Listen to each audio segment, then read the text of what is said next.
You know, who knew? After Darth Vader killed Anakin Skywalker, that Luthen Rael would be the best star pilot in the galaxy. Mind blown. All right, all you Andor lovers, welcome back. I am Eric, and we're here to talk about episode 11 of Andor, called The Daughter of Ferrix. Give me a second, we'll talk about that. Next week is the season finale. All right, so I'm thinking we're going to do a live stream, 10 p.m. Eastern, talk about Andor, and as what usually occurs, we go off into tangents and talk about other things. But next week, 10 p.m., we'll talk about the season finale of Andor. So come back, all you Andor lovers. All right, episode 11, The Daughter of Ferrix. I believe it's referring to Marva, who is Andor's mother, and who died off camera, like right away. Marva is dead. I don't know how or why, but I was sort of confused. Before we get to that scene, Andor and Melshi are rock climbing. Now let's go back to Marva. So I like this scene. There's the guy, I don't know his name, and he's trying to like handle B2 Emo, B, the little red tin can droid. He's trying to handle the droid with kid gloves because the droid obviously is not processing, like Marva's not here. In fact, they're carrying Marva out. Her body out, so the droid is confused. The droid doesn't understand death, or is in denial, or is experiencing some trauma, or it's the innocence of the droid. But it was a really cool scene. You really felt for this droid, for the droid's confusion, and yeah, I just loved it. It was good. It was very well done. Then we cut to Cinta, who is now working at a local bar, and she's hot. So Cinta's looking good. Then we cut to Andor and Melshi, and they see a quad jumper, but they also see two little aliens. And we don't get many aliens in Andor, so it's nice to see some aliens. And these aliens, right away, I'm thinking the Hitchhiker's Guide to the Galaxy movie. That just reminded me of some creatures in that movie. Big Hitchhiker's Guide fan. The books are fantastic. So Andor and Melshi, they're going to run and steal the quad jumper from these aliens, I guess.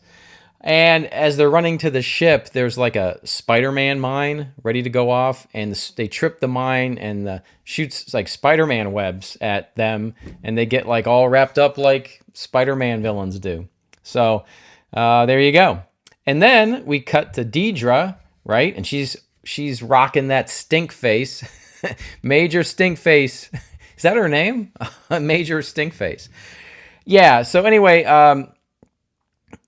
She knows that, like, you know, Marva is going to get a funeral in 2 days, and she learns that, yeah, they turn you into a brick, and the funeral is in 2 days. So she wants to, like, actually let them have their funeral as a trap to trap Andor, because they're thinking Andor is going to come back to pay his respects to his mom.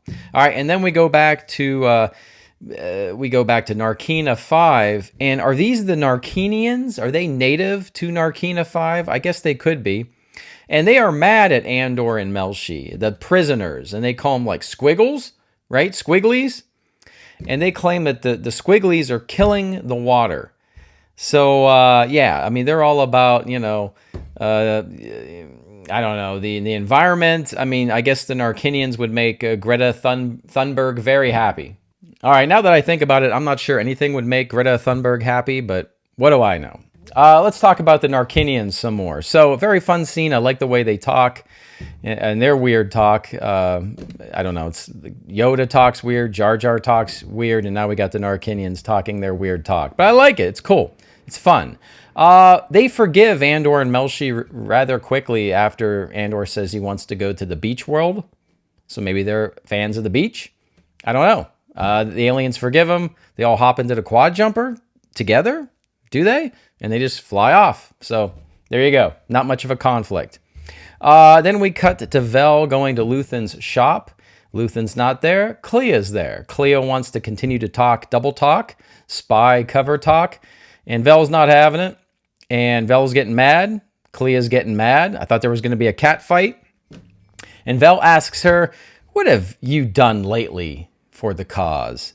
And I love how Clea just smiles back. Clea is kind of awesome. and responds, "I don't have lately, I have always." I thought that was a good line. Good comeback there. Anyway, Vel tells Clea to tell Luthen that Andor's mom died and there's going to be a funeral in 2 days. So now we know the Luthen camp knows about the funeral. All right. And then we get another cool scene. We go back to B, the little robot, and he doesn't want to leave Marva's house because he wants to like wait in case she comes home. And it's just like, oh, that's kind of heartbreaking. Yeah. It's like what a child would do that doesn't understand death. It's pretty good. I'm getting teary-eyed right now just thinking about it. Damn. Way to go, writers of Andor. It's nice. It's a nice little scene there. All right. And then we cut to Keysax. That's what his name is. He's an Imperial guy. He goes to Bix, who I forgot was still in the interrogation room. She's been there a while. Anyway, this guy takes her out and takes her to another room and says, listen, let's not have you go back to the torture guy. He shows Bix an image, a hologram of Anto Krieger, the guy that everyone keeps talking about, a rebel guy, Krieger, and says, is this the man that you introduced to the Cassian Andor? It's not. But I think she kind of gives a nod and lies just to kind of cooperate and get out of there, I think. We don't know if it works, but she's pointing to Krieger as the guy that Andor met instead of Luthen. All right. And then we cut to a scene of Vel and Mon Mothma. They're watching her daughter prepare in the old ways, the Chandrillan ways of an arranged marriage. Is that what's going on here? Mon Mothma is very sad. She's very troubled, and I don't like to see my girl like all troubled like this. So I was getting upset. But she's very worried, and she's telling Vel about, the money missing from the account, and she's working with Tay Kolma, the gangster guy. Was that the gangster guy? I don't know. But is it because Mon Mothma agreed to sort of like arranging her daughter with the gangster's son? Is that what's going on there? And so we've jumped ahead a little bit. I don't know. She's very upset, and I don't like to see Mon Milfma upset. It upsets me. But then we cut to Karn's mom, and there you go. I mean, where's Karn's mom? Every episode we need Karn's mom. And she tells Karn that he has a call from the guy Mosk. Is that his name? I forget his name. Mosk. Yeah, not Bosk. Mosk. And Mosk is calling and basically tells Karn that Andor's mom died. So now Karn knows this, and Karn knows that there's a funeral, and he should go to the funeral if he wants to find Andor. Basically, everyone is finding out about this funeral for the season finale, and they're all rushing there to confront Andor. All right, so Andor goes back to the beach planet, and he recovers his gun and his money, so it's still there. There was like some squid alien in his bed, right? That wasn't his girlfriend, right? No, that was somebody else. Okay. Anyway, Luthen returns to see Saw Gerrera. And it's cool. We saw X-Wings and we saw two tubes, right? That alien guy. Is it the same one from Rogue One? I know there's like a brother of two tubes. I can't keep all that straight. Anyway, Gerrera wants to help Krieger in his little fight, but Krieger's walking into a trap and Saw Gerrera doesn't know that.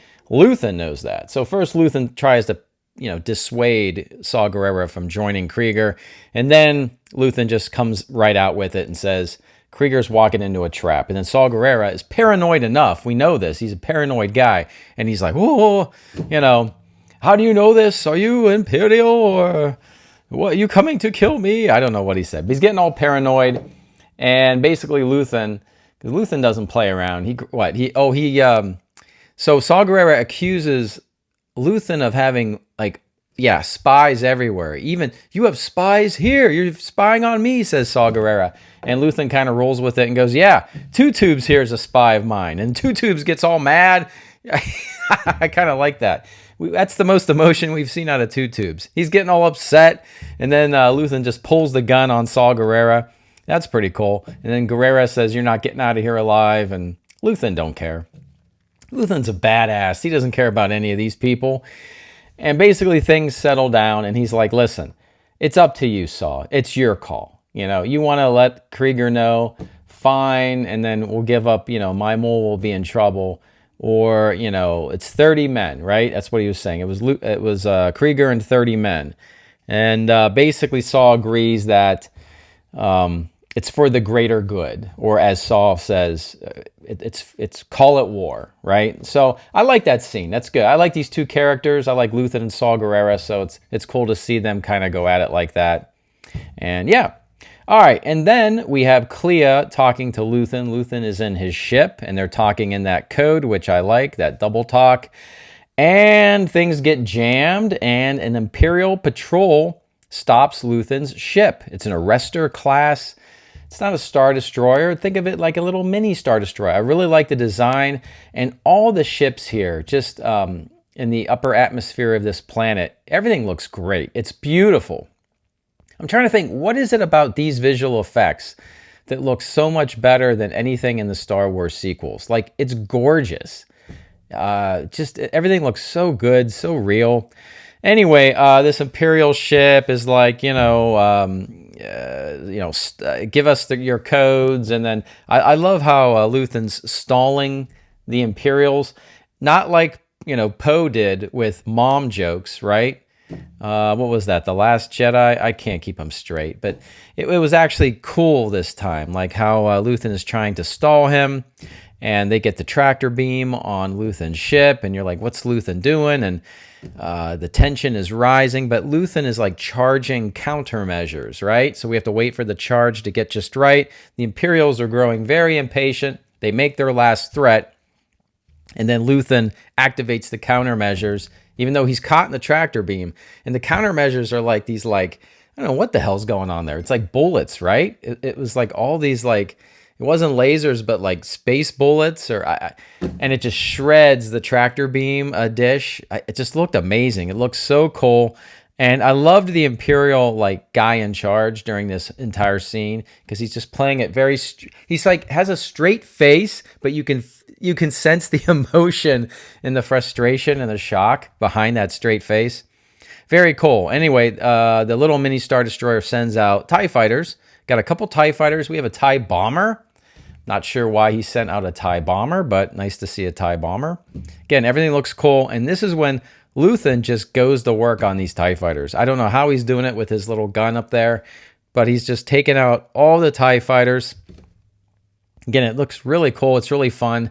Oh, and at the end of the fight, his ship converts with like shield. The wings go up, and then these things come out on the side. And I was thinking, they look like Jango Fett's the Slave One. Yeah, I said Slave One. The little, what am I calling it? I don't know what. Not thermal detonators. Like those mines that it would send out, right? I thought, oh, that's what's going to happen. But no, it's not. It comes out like a laser beam, and the ship rotates and slices the TIE fighters. That's pretty freaking cool. Yeah, very, very cool. I liked it.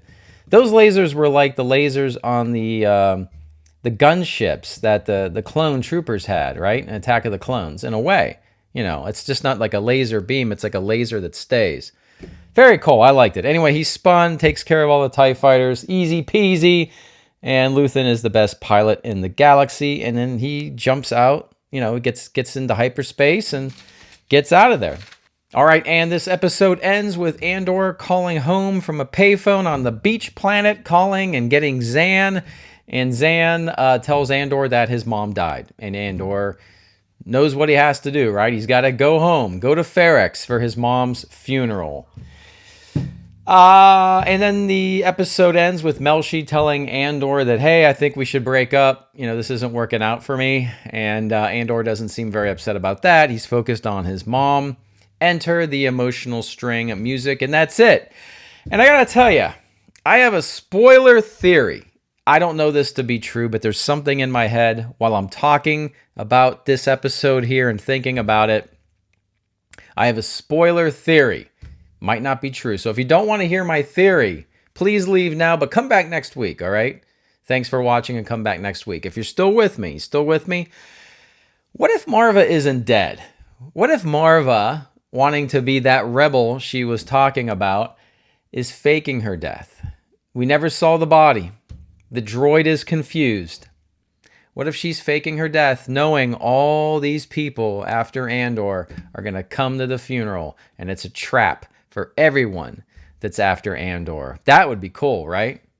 That would subvert my expectations, right, Ryan Johnson? Just my theory. All right, again, everybody, thank you for watching. The show looks good. The dialogue is good. The actors are good. The scenes are good. It's shot good. I recommend Andor for hardcore Star Wars fans. I dig it. It's got that Blade Runner feel. Yeah, good times. All right, everybody, thanks for watching. I'll see you next week. Everybody have a good day, a great week, a great weekend. I will see you soon. And as always, I will see you on the new